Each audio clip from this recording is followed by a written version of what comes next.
Show. I'm Michael Kosta. We've got so much to talk about tonight, including the big developments in the Jeffrey Epstein scandal, a.k.a. the longest episode of To Catch a Predator ever. So, let's get into it with our continuing coverage of the very normal and not shady handling of the Epstein files.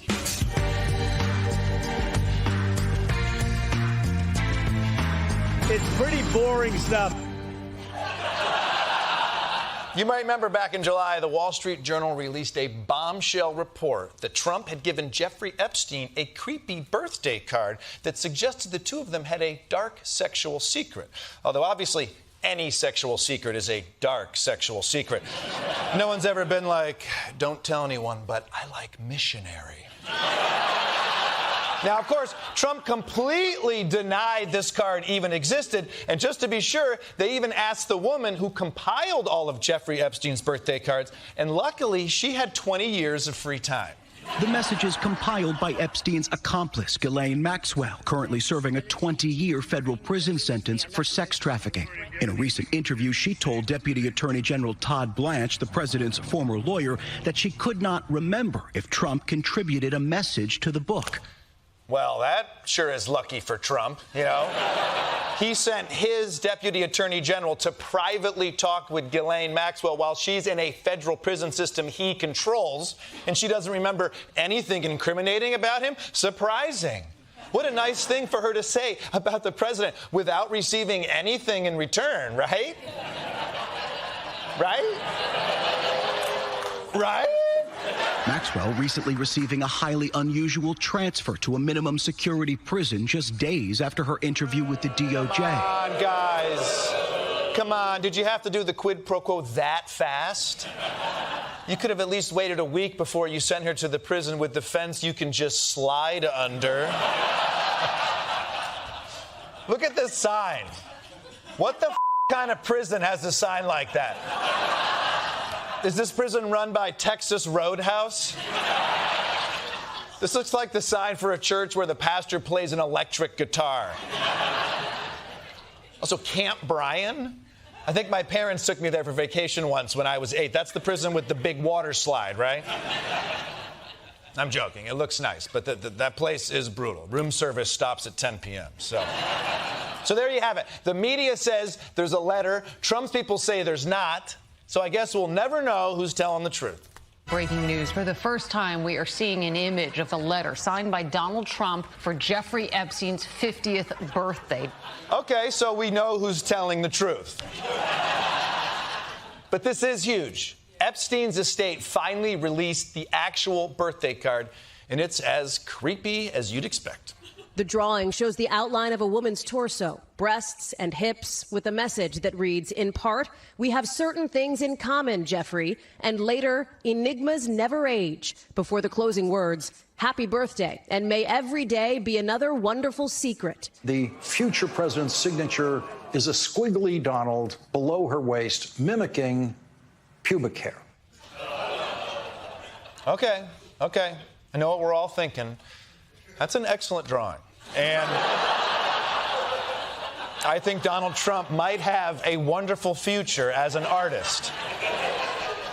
Look, now, obviously, that's a crappy drawing, but as a student of history, one thing I've learned is when a certain type of person dreams of being a great artist, we should encourage that instead.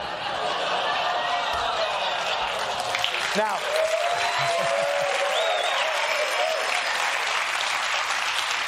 even without the drawing, that is a strangely cryptic birthday card, no? Enigmas never age. There's a wonderful secret.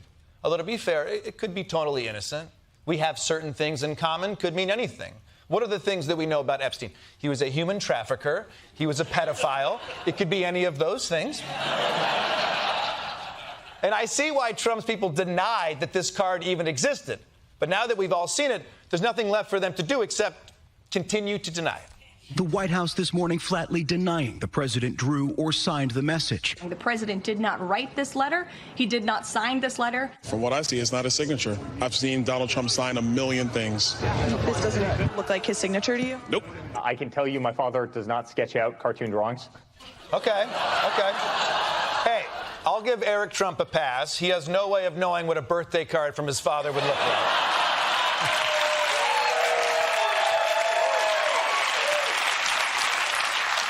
But they're saying it's not Trump's signature. If only we had 1 to, 1 million examples of his signature that we could compare it to. The far left is the birthday book signature.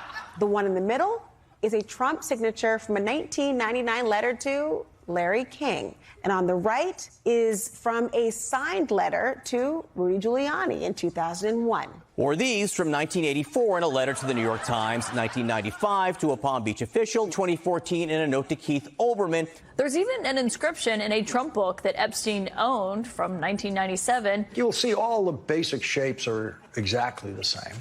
Yes, I see. So if you look at the angle of the downward arc on the capital D, you can see that you don't have to do any of this shit. It's his signature. Why? It's his signature. It's his. It is funny how they're fact-checking one piece of evidence with another pieces of evidence. Like, these guys are like, if you look closely, Trump's signature on a birthday card to his pedophile best friend matches his signature on a note he wrote to his pedophile best friend. So we have his signature on this letter. It matches the signature on all of these other letters. Can you please just admit he signed the letter? Please, just admit it. Do what's right. I'm begging you. About the Epstein case, would the White House support a professional handwriting expert review of the document released yesterday to prove that it's not the president's signature? Sure, we would support that. And in fact, I have already seen many forensic analysts of signatures coming out. I believe it was the Daily Signal that published a piece with 3 separate signature analysts who said that this absolutely was not the president's authentic signature. Yes. No. Yes, I think we have a photo of the signature analyst who said this wasn't Donald Trump's. It's a credible source. It's a credible source. This is actually embarrassing for you guys. Just denying it at this point is not enough. Does anyone in the GOP want to help Trump out here? Congressman Burchett?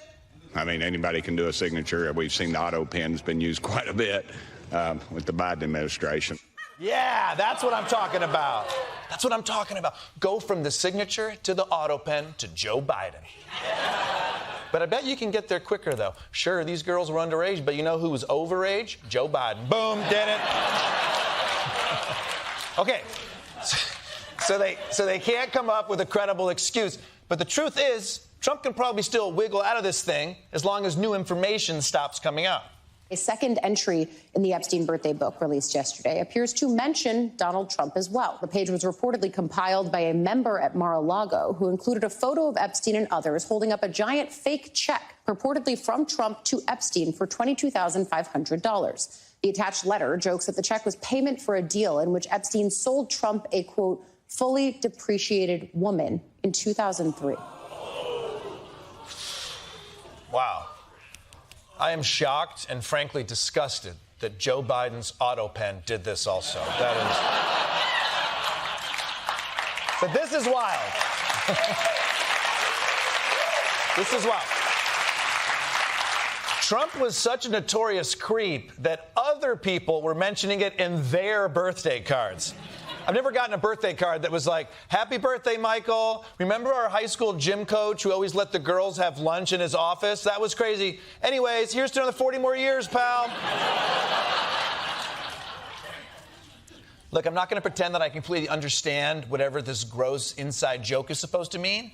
All I know is it's very disrespectful to refer to someone as a fully depreciated woman.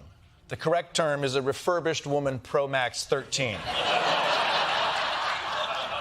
But this whole Epstein birthday book has made me realize 2 things. One, this convicted sex predator got way nicer birthday cards than I've ever received in my entire life.